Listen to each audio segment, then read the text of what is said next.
Mesdames, Messieurs, bonsoir et merci de nous accueillir chez vous. Tout de suite, le sommaire. Le commissaire divisionnaire de classe exceptionnelle Anossé Mouffaye installé dans ses nouvelles fonctions ce matin. Le nouveau directeur général de la police nationale compte mettre l'accent sur la prévention pour une plus grande sécurité des populations. Son portrait dans cette édition. Au Mali, les choses semblent se préciser pour Ibrahim Boubacar Keïta. Le leader du RPM a reçu hier les félicitations de son challenger Soumaïla Cissé. En conférence de presse aujourd'hui, le chef de l'URD entend faire une opposition républicaine. Dans ce journal, nous aurons une large fenêtre sur l'élection présidentielle malienne, les leçons à tirer du scrutin et les attentes des Maliens vivant à Dakar. Tout d'abord, les activités du chef de l'État, relance de la coopération entre le Sénégal et la Guinée équatoriale. Le secteur de l'énergie et du gaz vont servir de rampe de lancement pour annoncer le partenariat économique entre les deux pays. D'autres projets de développement dans les domaines des infrastructures sont également prévus. Écoutons à ce propos l'envoyé spécial du président équato-guinéen au micro de Pape Behram Biguindiaï. Je remercie beaucoup le président Macky pour l'audience qu'il a fait avec moi. On a parlé un peu de tout. On a parlé un peu des petits problèmes énergétiques qu'il y a au Sénégal pour les gaz. Et bon, tout le monde connaît que la Guinée équatoriale, nous sommes producteurs de pétrole et de gaz. Et je pense que les deux pays vont commencer à travailler pour arriver à les accords, pour commencer à exporter les gaz ici pour la population. Et on a parlé un peu de la politique très forte que le président Macky il a commencé à faire pour développer le pays, les allogements sociaux. Nous-mêmes, en Guinée équatoriale, on est en politique très agressive pour développer le pays. Et on a donné les petites observations et l'appui de la Guinée équatoriale pour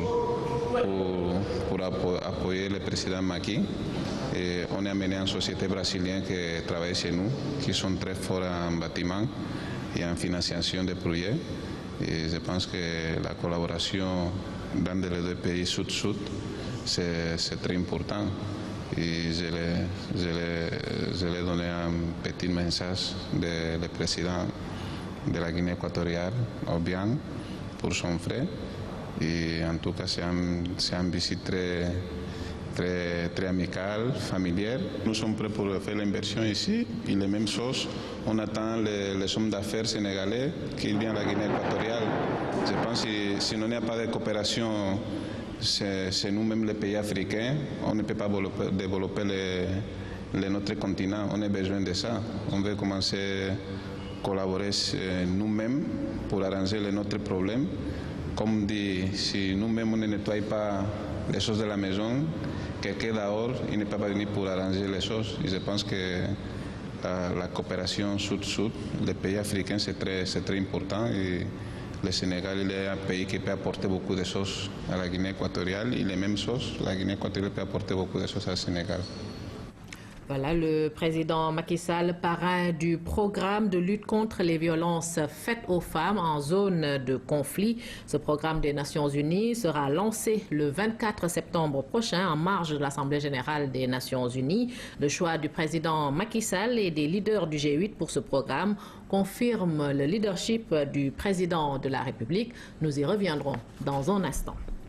Le port autonome de Dakar compte faire un saut vers l'excellence pour l'horizon 2013. Il a à cet effet donc signé un contrat avec Eiffage et la société Jeanne de Nulle. Le contrat, le montant est de 10 milliards de francs CFA et porte sur des travaux de dragage du chaînage de l'accès au port, donc Hamidou Diop. À côté du directeur général Cheikh Kanté, les représentants des deux entreprises qui vont assurer le dragage du canal d'accès du port autonome de Dakar, Eiffage Sénégal et la société belge Jeanne de Nulle. Leur mission, creuser la voie d'accès jusqu'à moins 13 mètres, une nécessité pour le port autonome de Dakar. Ce que certains ont essayé de faire pendant presque 16 mois, eux, ils vont le faire en 2 mois. Ce projet est d'une importance capitale pour la compétitivité du port autonome de Dakar.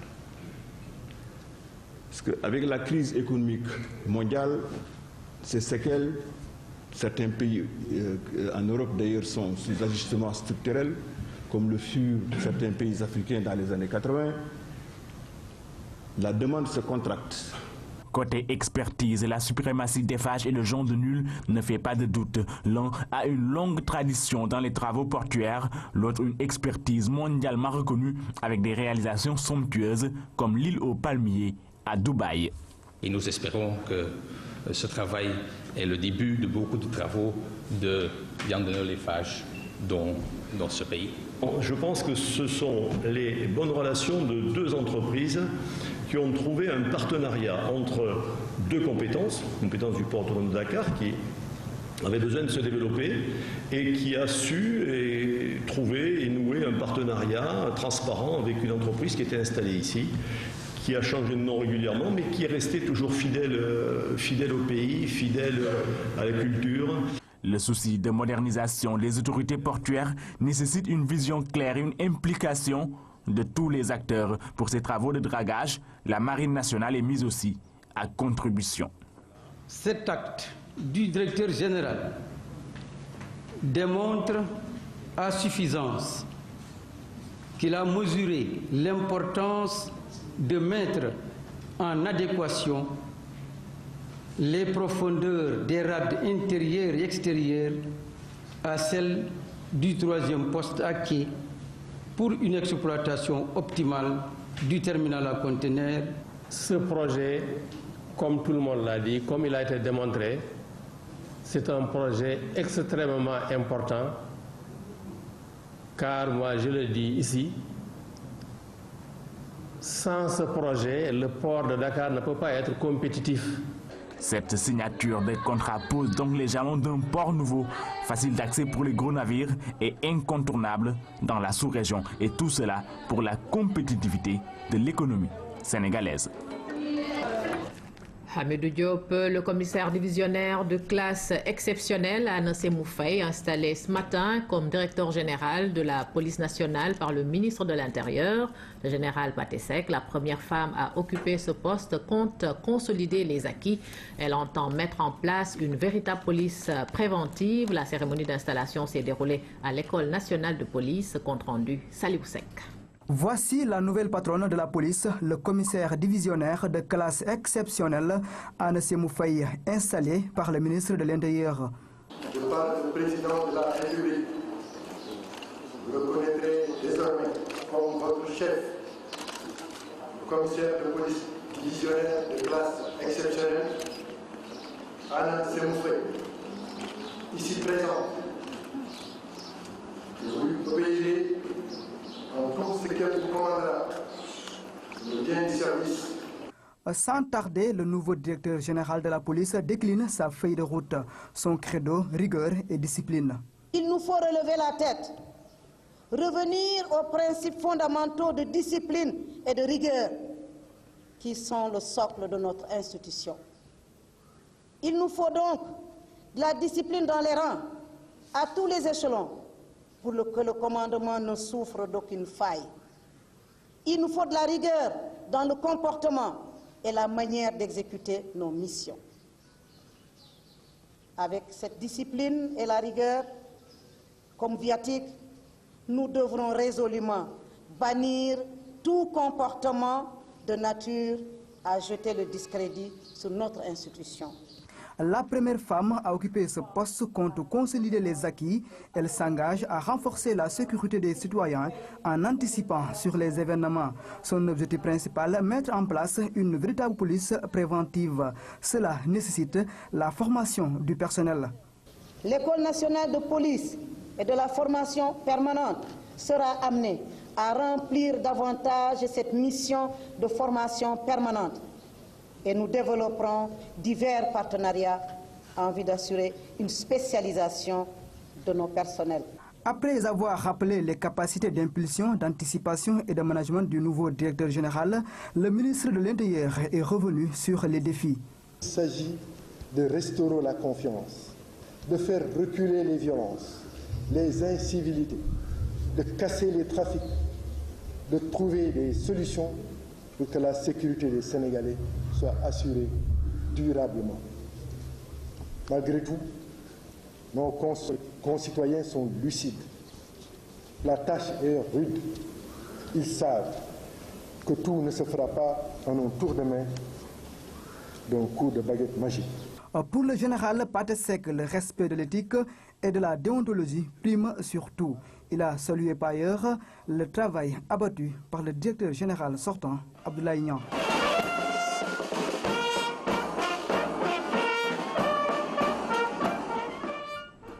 À 51 ans, elle devient la toute première femme directeur de la police nationale. Depuis sa création, l'institution est dirigée par des hommes. Cette femme d'exception a gravi tous les échelons de la police, femme de caractère. Elle est réputée intègre et humaine. Voici son portrait avec Ousmane Garifaye. Elle accède à la consécration au moment où elle boucle la cinquantaine. 31 ans de bons et loyaux services à la police nationale. Entre Anna Semou et l'institution, il faut dire d'abord que c'est une histoire d'amour. Ensuite, le sacrifice d'un sacerdoce poussé jusque dans ses limites ultimes et qui la confine dans le sillage des principes. Et enfin, le reste d'une carrière à consacrer au retour de l'orthodoxie et de la morale professionnelle tout au long de l'échelle de commandement. Quand elle rencontre le chef de l'État Macky Sall, c'est pour témoigner sa reconnaissance à celui-là qui l'aura désormais inscrit avec le marqueur de l'histoire en bonne page dans le registre des Sénégalais d'exception. Mais Anna Semou le sait, la tâche est loin d'être facile. La police se trouve à la croisée des chemins minés qu'elle est par le récent scandale de la drogue. Pour ceux-là qui l'ont côtoyé dans le métier, il n'y a pas de doute, la dame de fer est en terrain connu. La vague d'optimisme et de témoignages et le jeu qui ont accueilli sa nomination restent à la hauteur des ruptures historiques qu'elle a imprimées aux différents services dans lesquels elle a séjourné depuis 1982, année à laquelle elle a intégré la police nationale. Titulaire d'une maîtrise en droit, elle est spécialisée dans la protection juridique des enfants en danger, en sécurité publique, en zone urbaine, ainsi qu'en sécurité aéroportière et maritime. Autant d'étiquettes qui vont la conduire en mission un peu partout à travers le monde. Mère de 2 enfants, la native de Mbodiène se prévaut aujourd'hui d'une carrière aussi riche qu'enviable qui l'aura conduit aux postes les plus sensibles, des commissariats de Dieppe le Plateau en passant par Bel Air, Point-E le port, ainsi qu'aux directions des passeports, de la police judiciaire, de la police de l'air et des frontières, pour enfin atterrir sur le fauteuil le plus prestigieux de la corporation. Réputée tendre, intègre, une dame de cœur, mais ferme sur les principes, elle a désormais la délicate tâche de redorer le blason de la police nationale. Anna Semou Faye, nouveau patron de la police nationale. Un atelier de formation des formateurs aux techniques de coupe et d'hygiène a été organisé ce matin par l'Association nationale des professionnels du bétail. La rencontre entre dans le cadre du renforcement des capacités des acteurs de la filière viande. 40 bouchers vont bénéficier de la formation durant 10 jours. Ibrahim Mandong. Des images qui posent avec acuité le problème d'hygiène de la filière viande. Dans les marchés, des bouchers font fi de certaines normes de propriété, une situation qui ne laisse personne indifférent. Et c'est tout le sens de cet atelier de formation. Il a comme objectif principal former les bouchers aux techniques d'hygiène et de coupe de viande. Le manquement d'hygiène, ça se trouve partout au Sénégal. Même en pleine ville, vous voyez, les conditions qu'on vend de la viande n'est pas du tout adaptées. Mais c'est pour eux que nous sommes en train d'éradiquer. Ils sont au total 40 bouchers venus des différentes régions du Sénégal. Ils vont pendant 10 jours bénéficier d'un renforcement de capacité. Nous voulons relever les défis en tant que jeunes. Nous avons une chose à faire par rapport avec nos ancêtres. Nous voyons que par exemple au niveau de cette filière de la viande, nous voulons par exemple moderniser cette filière. La filière bétail et viande fait partie de 5 filières identifiées par l'UEMOA et retenues à la suite d'une étude que nous avons menée. C'est vous dire l'importance que nous accordons à ce secteur. Deuxièmement, il s'agit précisément pour cette activité de formation de formateurs. Avec cette formation dédiée aux formateurs, les pouvoirs publics comptent gagner le pari de l'hygiène dans le secteur. Cette formation des professionnels de la filière bétail-viande s'inscrit dans la consolidation des acquis de vos formations antérieures et vient renforcer davantage vos capacités techniques afin de vous permettre d'assurer convenablement le travail qui vous incombe dans le domaine de la sécurité sanitaire des aliments d'origine animale. 7000 bouchers seront formés d'ici 2018 selon l'Association nationale des professionnels de la viande et du bétail. En plus de lutter contre l'abattage clandestin, la formation permettra aussi, selon les autorités, de combattre le vol de bétail. Le développement économique de l'espace CEDEAO intéresse au plus haut niveau la communauté islamique. À ce sujet d'ailleurs, une rencontre d'information et de sensibilisation vient de se tenir au Sénégal sur les réelles opportunités qu'offre ce marché sous-régional. Avec le concours de l'ADPME, un salon du business musulman est prévu au mois de novembre prochain, consacré aux produits halal, autrement dit licites. Lamine Touré. Avec ses 240 millions d'habitants et un taux de croissance pouvant atteindre 6 à 7% par an, l'espace CEDEAO dispose de réelles opportunités d'affaires pour la Oumma islamique. La valorisation de ce marché est à l'ordre du jour. Un projet de salon international du business musulman a été retenu pour faciliter les échanges entre les entrepreneurs musulmans. Un des objectifs qu'on s'est fixé, c'est de faire de Dakar un halal hub pour permettre au niveau de l'espace CEDEAO que Dakar puisse être le point focal aujourd'hui pour pouvoir développer le produit halal et ouvrir aussi le marché à l'exportation pour permettre à nos petites et moyennes entreprises de bénéficier des opportunités d'affaires du monde halal. Le contexte économique des PME au Sénégal comme dans la sous-région n'est pas dépourvu de difficultés. Il faut à cet espace un nouveau cadre d'échange élargi pour soutenir la croissance. L'enjeu de ce salon, c'est de mobiliser les acteurs du développement ici, les entrepreneurs, les entreprises, la petite et moyenne entreprise, mais également de voir comment cette finance islamique peut participer aux grands projets du chef de l'État. Ils ont répondu massivement présents, les entrepreneurs musulmans sénégalais, à cette rencontre de sensibilisation. Ceci dans l'espoir de voir les affaires se développer avec cette nouvelle vision. On peut trouver beaucoup de profit dans cette affaire parce que les activités sont variées.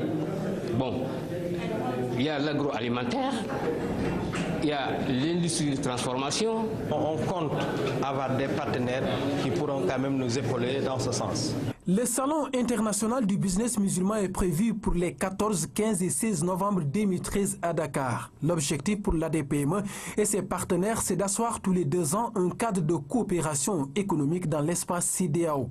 Plus de 72 pays de l'OCI sont attendus à cette première rencontre d'affaires du monde islamique.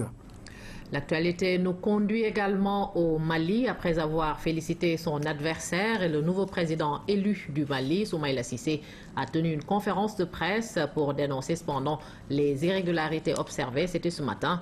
En outre, le leader de l'URD a fustigé le comportement de l'armée durant tout le processus électoral. Mais après tout, Soumaïla Cissé dit mettre le Mali en avant et déclare qu'il sera un opposant républicain. Babacar Ning, Cheikh Bambagay. Il sait que l'acte qu'il vient de poser est historique. Face à la presse, Soumaïla Cissé est revenu sur son déplacement d'hier au domicile d'Ibrahim Boubacar Keïta pour le féliciter. Pour lui, il n'a été soumis à aucune pression. Il n'est pas de se tromper, seul son bon sens l'a guidé et aucun membre de son entourage n'était au courant, excepté sa famille. C'est un homme libre que j'ai été voir. Pour l'histoire, à part ma femme et mes enfants, personne ne savait que j'y allais. Personne, même pas mon chauffeur. Même s'il dit accepter sa défaite, le candidat malheureux de l'URD a quand même déploré quelques irrégularités notées. Et pour la suite, il a fait savoir qu'il ne compte introduire aucun recours devant la Cour constitutionnelle. Accepter les résultats que le gouvernement proclamera. Je n'introduirai aucune requête auprès de la Cour constitutionnelle.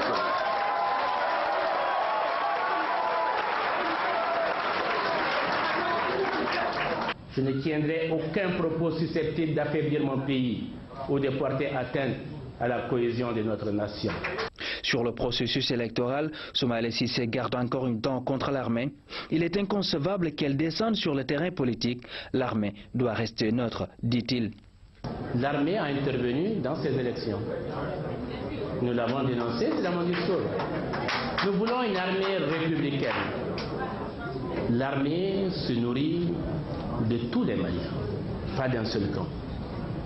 Quand nous payons nos impôts, nous les payons, nous finançons tous l'armée. il est souhaitable que l'armée ne descende pas dans le champ politique. Il est souhaitable que la religion ne soit pas dans le champ politique.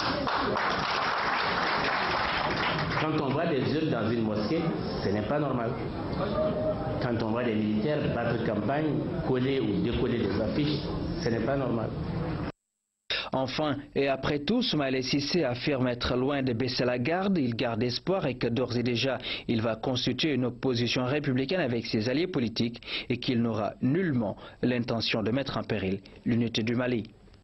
Cher Bambagay, Ibrahim Boubacar Keïta, donc président de la République du Mali, ce n'est pas encore officiel, mais il n'y a plus de doute, IBK devrait être proclamé. Son rival Soumaïla Cissé a reconnu sa défaite. Il s'est rendu chez lui pour le féliciter en ouf de soulagement pour les Maliens. Le Mali s'est réveillé ce matin avec la visite de Soumaïla Cissé au domicile d'Ibrahim Boubacar Keïta pour le féliciter de sa victoire. À Bamako, les habitants poussent un grand ouf de soulagement et expriment une profonde gratitude envers le candidat malheureux. Ouais, un geste vraiment incroyable, un geste très très bien. Au Mali, c'est comme ça, il faut respecter les aînés. C'est ça, c'est la tradition malienne. Se déplacer, aller saluer un chef, c'est très bien. C'est un grand vraiment. Le comportement de Soumaïla a été vraiment impeccable, ça a été vraiment impressionnant et ça a été vraiment démocratique aussi. Ça nous a tous soulagés. Les Maliens saluent également un geste fort pour la démocratie qui fait la fierté de tout un pays. Et nous, en tant que Maliens, moi en tant que jeune, ça nous a montré ce que nos grands-parents nous disaient, que le Mali c'est un grand pays. Vraiment, Soumaïla nous a montré cela. C'est un geste salutaire, il faut le reconnaître. Le Mali vient de faire ses élections. Des élections qui ont été des élections paisibles, crédibles.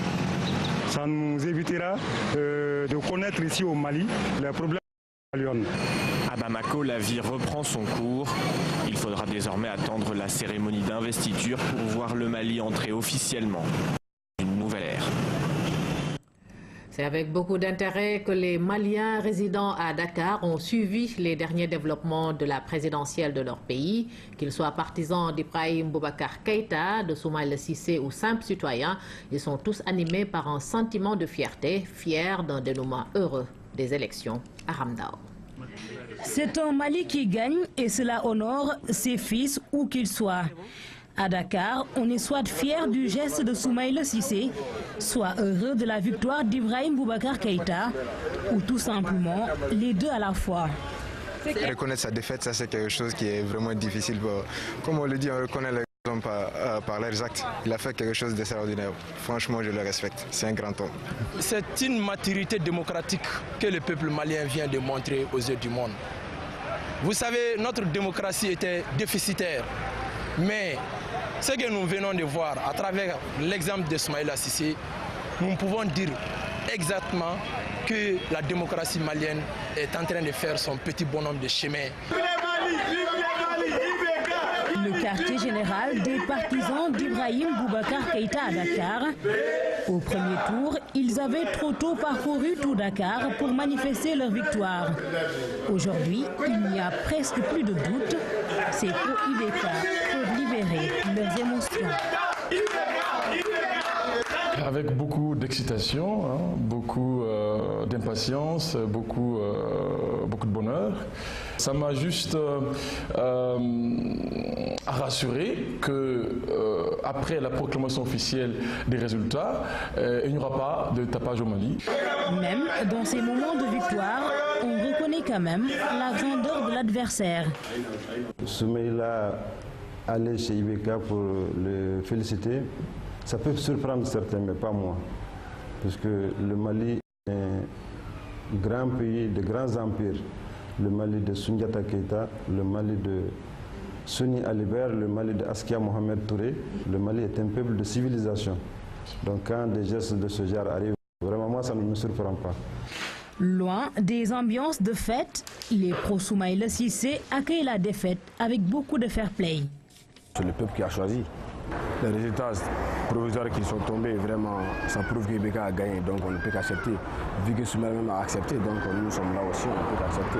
Et moi, personnellement, j'accepte comme le président aussi a fait. C'est une nouvelle ère qui s'ouvre pour le Mali et cela démarre dans une atmosphère très détendue. Cela continue de se fêter à Dakar, surtout chez les pro-Ibeka, avec quelquefois des louanges bien sénégalaises.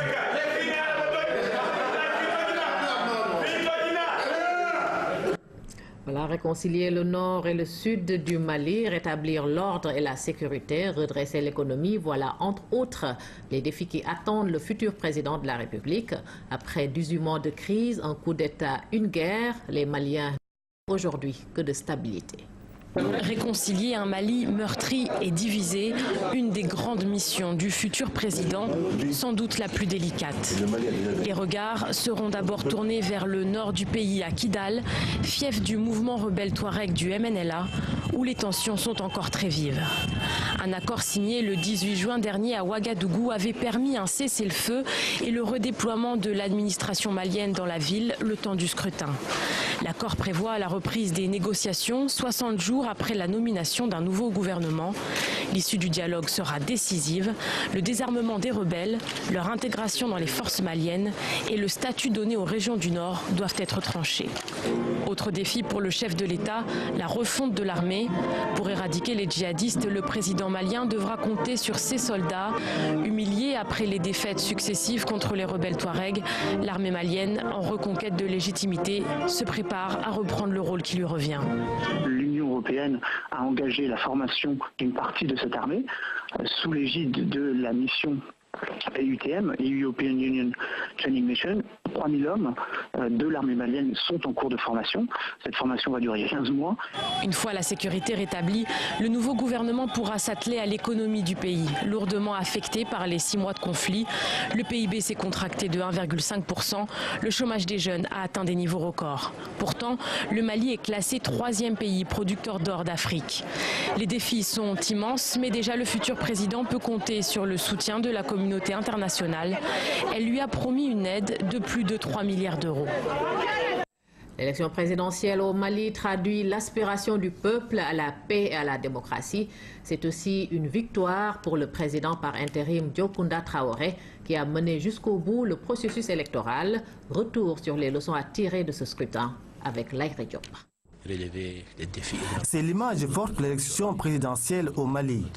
Le candidat malheureux Soumaïla Cissé et sa famille en visite chez le probable vainqueur du scrutin. Les résultats officiels ne sont pas encore connus, mais les premières tendances lourdes donnent Ibrahim Boubacar Keïta vainqueur.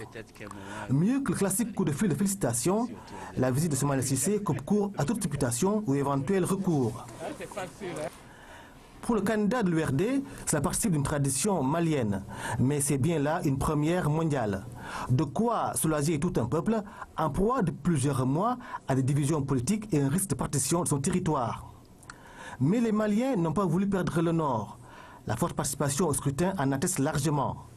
Au deuxième tour, la fine pluie du matin n'a pas noyé l'ardeur des électeurs et leur aspiration à la démocratie. Dans le calme et en nombre, ils ont exprimé leur choix pour mettre fin à 18 mois de crise socio-politico-militaire. Outre la victoire de la participation, l'élection est aussi un succès pour le président par intérim Diokounda Traoré. Malgré les agressions physiques et verbales, il a tenu bon. Les réticences et désistements de dernière minute n'ont pas empêché que les élections se tiennent à date échue. La grande crainte d'une perturbation dans le Nord n'a pas eu lieu. À Tombouctou, Gao et Kidal, le scrutin s'est déroulé sans incident. Les accords de Ouagadougou ont permis de sauver la situation. La pacification de cette partie du pays sera l'un des grands chantiers du nouveau président. Mais Ibrahim Boubacar Keïta pourra bien compter sur la MINUSMA qui à terme va déployer 12 600 casques bleus dans le pays. Laïré Diop, la RTS est bien présente au Mali. Nous retrouvons à Bamako notre envoyé spécial Cheikh Bambagay. Bonsoir Cheikh. Bonsoir Maïmouna Bier. Voilà donc Soumaïla Cissé a tenu aujourd'hui une conférence de presse. Comment appréhende-t-il l'avenir? Voilà Maïmouna, tout d'abord revenir sur le geste de Soumaïla Cissé qui vient couronner un processus électoral qui a abouti à un événement heureux, un dénouement heureux, car Soumaïla Cissé a posé un acte pour l'avenir, pour la postérité. Il a félicité son aîné tout en maintenant des accusations de fraude. Il se prépare pour l'avenir, il le sait Maïmouna. Il appréhende le futur avec beaucoup d'espoir et d'optimisme. Aujourd'hui, on a vu Soumaïla Cissé pendant son conférence de presse extrêmement détendu, relax et confiant. Et vous savez pourquoi, Maïmouna? Parce qu'il dit qu'il a déjà attendu 10 ans, 2002, 2012, donc 5 ans, ce n'est rien pour lui, tant qu'il aura la force. Mais Maïmouna, l'acte posé par Soumaïla Cissé hier et salué par tous les Maliens et tout le monde entier témoigne de la vitalité de la démocratie malienne qui a un petit peu touché le fond de l'abîme avec cette courte page sombre de son histoire, je veux dire ces 18 mois de crise. Mais vous savez que le Mali a toujours servi de bons exemples. Après tout, souvenez-vous, Maïmouna, du geste de ATT en 1991, qui, après avoir pris le pouvoir, l'a remis aux civils, à la classe politique malienne, avec l'élection d'Alpha Oumar Konaré. C'était rarissime en Afrique. 22 ans après, le Mali vient d'écrire une des plus belles pages de la démocratie africaine. Et Maïmouna, Soumaïla Cissé est en train d'engranger un capital sympathie extrêmement important, même chez les idéquistes, à tel point qu'à l'avenir, son geste peut le servir. C'est ce qu'on appelle de la réelle politique. Voilà, cher Bambagay, on peut dire sans risque de se tromper qu'aujourd'hui, c'est le président, donc c'est Ibeka qui est le nouveau président du Mali, mais quand est-ce qu'on peut avoir les résultats définitifs? Absolument, donc pour les résultats, mais c'est vrai qu'il n'y a plus de suspense au niveau du ministère de l'administration territoriale, on les annonce pour demain. Si ce n'est pas pour le matin, ce sera effectivement pour l'après-midi, car ils étaient donc 2/3 du dépouillement des bulletins de vote. Donc il n'en reste plus qu'à quelques heures pour pouvoir connaître ces résultats du second tour qui ont été partagés. Donc Ibrahim Boubacar Keïta, devenu le président du Mali, le 5e président de la République du Mali, et Soumaïla Cissé qui devra encore attendre. Voilà, merci à vous, cher Bambagay. Merci également à Babacar Nying, nos 2 envoyés spéciaux au Mali. Je vous le disais à l'entame de cette édition, le président Macky Sall, parrain du programme de lutte contre les violences faites aux femmes en zone de conflit. Ce programme des Nations Unies sera lancé le 24 septembre prochain en marge de l'Assemblée générale de l'ONU. Le choix du président Macky Sall et des leaders du G8 pour ce programme confirme le leadership du chef de l'État, Kaltoum Gueye. Zénab Hawa Bangoura, la représentante spéciale du secrétaire général des Nations Unies pour les violences faites aux femmes en zone de conflit, a tenu à faire ce déplacement pour souligner au chef de l'État son choix comme parrain de ce programme des Nations Unies. Porteuse du message du secrétaire général de l'ONU Ban Ki-moon, Mme Bangoura a souligné que le président Macky Sall a été désigné en raison de son leadership et de son combat pour les droits de la femme, ce qui n'est guère une surprise au vu des multiples actions que mène le chef de l'État pour l'amélioration des conditions et l'importance accrue qu'il apporte au rôle de la femme dans la société. Ce sont elles qui donnent la vie, qui maternent, qui s'occupent des foyers et qui constituent de véritables soutiens pour chaque ménage. J'ai cité le président Macky Sall. Le 24 septembre, en marge du sommet des Nations Unies, en présence du chef de l'État et des leaders du G8, le programme des Nations Unies de lutte contre les violences faites aux femmes en zone de conflit sera lancé. Une cérémonie qui viendra renforcer l'investissement, l'engagement du président Sall aux côtés des femmes. Le chef de l'État qui se dresse en défenseur de la cause des femmes sénégalaises en particulier et du monde entier en général. Voilà, le président Macky Sall, donc parrain du programme de lutte contre les violences faites aux femmes en zone de conflit. Le syndicat national des travailleurs des transports routiers du Sénégal a suspendu son mot d'ordre de grève de 48 heures, une décision qui fait suite à la rencontre entre le ministre du Travail et de la fonction publique et le dit syndicat. Ce matin, la situation est revenue à la normale. Seydina Alioune Fall. Ce matin, le transport a repris. Hier nuit, les négociations entre le gouvernement et le syndicat des travailleurs des transports routiers ont abouti à la levée du mot d'ordre de grève de 48 heures.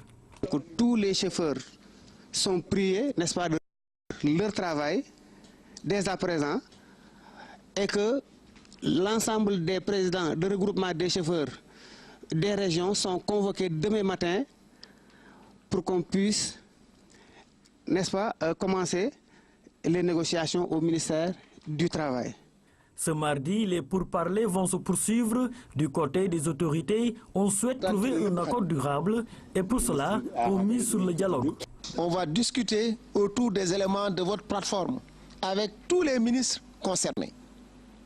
Et on va ouvrir des négociations sérieuses pour arriver à des solutions. Je pense que les grandes grèves, même les grandes luttes, même les grandes guerres se terminent toujours par des négociations. Comme le gouvernement est ouvert, vous aussi vous êtes ouvert, Je pense que tous les ministres sont ouverts, votre ministre de tutelle est ouvert. Je pense que nous avons les conditions pour négocier et arriver à des solutions qui nous permettront de sortir. Ouf de soulagement donc pour les usagers. Après les désagréments causés par la grève d'hier, le ministre du Travail affirme que le gouvernement va prendre des engagements sincères, mais des engagements réalistes et réalisables. Sinistre à l'école polytechnique de Thiès, un incendie spectaculaire s'est produit dans la nuit du dimanche à lundi au département génie civil de cet établissement. Les flammes ont causé beaucoup de dégâts matériels. Fort heureusement, au moment où cette partie stratégique de l'EPT prenait feu, il n'y avait pas cours. Les archives ainsi que d'autres documents ont été emportés par cet incendie. Le directeur de l'EPT revient ici sur les circonstances de cette catastrophe évitée grâce à l'intervention des sapeurs-pompiers. Nous écoutons M. Bamba Diaw au micro de Cherfal. C'est hier soir qu'on nous a informé vers 21h qu'il y a un incendie qui s'est déclaré dans le bureau des enseignants, y compris mon bureau. L'incendie a pris feu à partir de mon bureau. Et comme les cloisons s'étaient décontreplaquées, les trois bureaux contigus ont pris feu. Et on a appelé les sapeurs-pompiers, qui ont quand même pu maîtriser le feu. Ce qui a fait qu'en fait il n'y a que 4 bureaux qui ont été concernés. N'eût été l'intervention des sapeurs-pompiers, ça aurait pu être beaucoup plus grave, quoi. Mais là vraiment il n'y a que des dégâts matériels et puis on rend donc grâce à Dieu parce que ça pourrait être beaucoup plus grave. Voilà un peu ce qu'on peut dire là-dessus. Alors ce qu'on a perdu, bien sûr, toute la documentation administrative, pédagogique, ça s'est parti en flammes au niveau des 4 bureaux. Alors les ordinateurs qui étaient dedans sont partis, les imprimantes, ainsi de suite, quoi. Mais ce n'est que des dégâts matériels, quoi. Il était le premier petit-fils de Baye Niasse à diriger la grande mosquée de Medina Baye. Imam Hassan Cissé est décédé à l'âge de 63 ans. Il a quitté ce bas monde en 2008, donc, de son vivant. Il a beaucoup œuvré pour l'islam et le bien-être de l'enfance. Ce 13 août est la date anniversaire de sa disparition. Ibrahima Ndaw. Gamoudou Lumay Daje ngir magal yonent bi sallallahu alayhi wa sallam.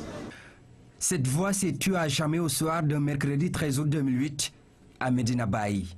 Imam Hassan Cissé vient de nous quitter sur la pointe des pieds à l'âge de 63 ans. Le regard dans le rétroviseur nous permet d'avoir une idée sur l'itinéraire et le parcours du saint homme. Après la mémorisation du livre saint à l'âge de 10 ans, Cheikh Hassan Cissé va compléter ses études secondaires au Sénégal avant de se rendre en Égypte où il va obtenir une licence en études islamiques et en littérature à Ain Shams. Il obtiendra aussi une maîtrise de philosophie à l'Université de Londres ainsi que des diplômes en langue anglaise et française. Après quoi, il commencera un doctorat en études islamiques à l'Université de Northwestern Illinois aux États-Unis d'Amérique. Imam Hassan, comme l'appelaient affectueusement ses proches, fut le premier à introduire la tariqa Tijaniya au pays de l'oncle Sam en 1976. Grâce à lui, des milliers de personnes se sont converties à l'islam. En 1982, son père Seydi Aliou Cissé disparut. Le retour au bercail s'impose. Il prend ainsi les fonctions d'imam conformément aux recommandations de son grand-père Baye Niasse dans son testament.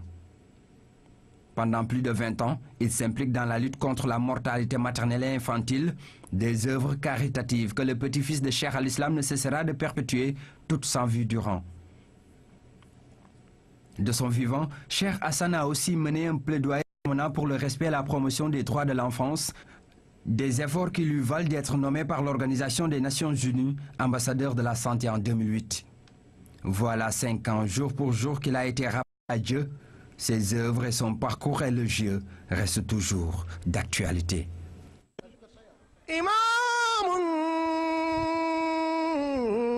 Imamul Huda, laulahuma urifal Huda, atawal wara. Voilà, Sadahar Azim, nous en venons à la page sport, championnat du monde d'athlétisme, première participation, première finale pour Mamadou Kassé Anne. L'athlète sénégalais vice-champion d'Afrique s'est qualifié à la finale des 400 mètres et au classement général, il est 8e. Lors des demi-finales, Mamadou Kassé Anne était 3e de sa série avec un temps de 48 secondes de 60. centième. Il va disputer la finale des 400 mètres et ce jeudi à Moscou. Lors de la troisième journée donc, de ces championnats du monde d'athlétisme Moscou 2013, l'Afrique a perdu un titre, celui des 400 mètres que détenait la Botswanaise Amontier Monso. Autre fait marquant de cette journée, la première médaille de l'Ivoirienne donc dans l'histoire de la Côte d'Ivoire, donc dans l'histoire des championnats du monde d'Ahaba. Muriel Aouré, dans l'histoire, la vice-championne du monde, donne à la Côte d'Ivoire sa première médaille au championnat du monde d'athlétisme. Elle a fait mieux que Londres 2012. En finale des 100 mètres, elle arrive derrière la Jamaïcaine double championne olympique. Muriel Aouré a fait 10 secondes 93 centièmes. La joie de l'Ivoirienne contre avec la déception d'Amantlé Mucho. Elle a perdu de justesse son titre de champion du monde. Sur la ligne, on ne sait pas qui a remporté le titre. Il faut attendre. Les deux athlètes vont être départagés au millième car elles terminent dans le même temps de 49 secondes 41 centièmes. Christine Ouhuruogu va voir son nom s'afficher en premier. C'est la Britannique qui remporte le titre. Une terrible fin de course. Le sourire pour Ouhuruogu, une fois de plus titré, un palmarès extraordinaire. La championne d'Afrique avait réussi à terminer première lors des demi-finales de la série. L'autre fait marquant de cette troisième journée des championnats du monde Moscou 2013, la remise à Usain Bolt de sa médaille de champion du monde des 100 mètres, remportée sur un temps de 9 secondes 77 centièmes. Fin hier à Ziguinchor de la 28e journée de la Ligue 1 Orange, le Casa a donc pulvérisé à domicile Assur 5-0. Autre équipe bénéficiaire de ce 21e tour, Diambar et Yogo. Elles se suivent au classement. Cependant, la Pikine et la Linguère de Saint-Louis ont été donc contrées au nul lors de leur déplacement. Le round-up de cette 28e journée de Ligue 1 avec Abdul Aziz Ban. Dans cette rencontre, Djaraf Linguère, ce sont les Saint-Louisiens qui se montrent plus entreprenants. Tchernonia, bien servi à l'entrée de la surface de réparation, fusille le portier du Djaraf. Il ouvre le score. On joue la 4e minute. C'est le 7e but pour l'attaquant de la Linguère de Saint-Louis. Le Djaraf de Dakar réagit. Les verts et blancs égalisent grâce à Ibrahim Diop. On joue la 34e minute dans ce match. Un but partout à la pause. À la reprise, Ibrahim Diop inscrit son doublé de la soirée, le 2e but pour le Djaraf de Dakar. La Linguère de Saint-Louis ne lâche pas prise. Les Saint-Louisiens appuient sur l'accélérateur. Sur une action anodine, Khadim Ndiaye, le portier du Djaraf, sort le ballon. Sur le corner qui suit, Mansourba permet à son équipe de revenir au score. 2 buts partout à la fin du match. Le Dakar University Club et l'AS Pikine ont aussi fait match nul, 1 but partout. Sega Diop, à la 45e minute, profite de cette mésentente entre le défenseur et le portier du Dakar University Club pour ouvrir le score. C'est au retour des vestiaires que les étudiants égalisent. Babacar Niang remet les pendules à l'heure dans la douleur. Plus de peur que de mal pour l'attaquant qui s'est relevé. Même score entre Niari Tali et l'Union sportive de Gorée. Abdulaziz Ndiaye a ouvert le score à la 35e minute pour les insulaires. Avant que Moussa Ndiaye n'égalise pour Niari Tali à la 43e minute. L'Union sportive de Wakam et le Touré Kunda de Mbour ont fait match nul 0 but partout, avec beaucoup d'occasions manquées par les deux équipes. Dans les autres rencontres, le Casasport a pulvérisé sur 5-0. Victoire de Djambar sur Yego et de Ngor sur le Guédiawaye Football Club. Au classement, Djambar est toujours en tête, suivi de l'Olympique de Ngor et de l'AS Pikine. Douane, Gorée, Guédiawaye Football Club et Assur sont relégables à 2 journées de la fin du championnat. Dans le cadre des réformes des formations au ministère des Sports, la direction de la formation et du contrôle du département a initié une série de stages destinés aux cadres sportifs mais aussi administratifs. Les inspecteurs de la jeunesse et des sports des différentes régions du Sénégal étaient à Dakar pour ouvrir les sessions de formation. Ils ont débuté par l'outil informatique où la remise des diplômes a eu lieu à Yoff, Tandakhandiaï. La direction de la formation et du développement sportif du ministère des Sports pour réactualiser la lettre de politique sectorielle du ministère des tutelles n'a pas perdu de temps pour passer à la phase active. Un stage qui entre dans le cadre du plan national de formation de cadres que nous sommes en train d'initier pour améliorer les capacités des cadres du ministère des Sports, particulièrement ceux qui représentent le département au niveau des régions et des départements. L'élaboration du plan de formation des cadres du sport du ministère n'est pas un vain mot. Le ministre des Sports était bien représenté à cette cérémonie. C'est une activité extrêmement importante aux yeux de M. le ministre, parce que comme vous le savez, la formation occupe une place importante dans toute entreprise de développement humain. Et vous savez la place, le rôle que jouent les technologies de l'information et de la communication dans le développement d'une administration moderne et performante. Je pense que c'est la raison pour laquelle il avait demandé au directeur de la formation et développement sportif d'inscrire dans son plan de formation une session de renforcement de capacité au profit de nos agents.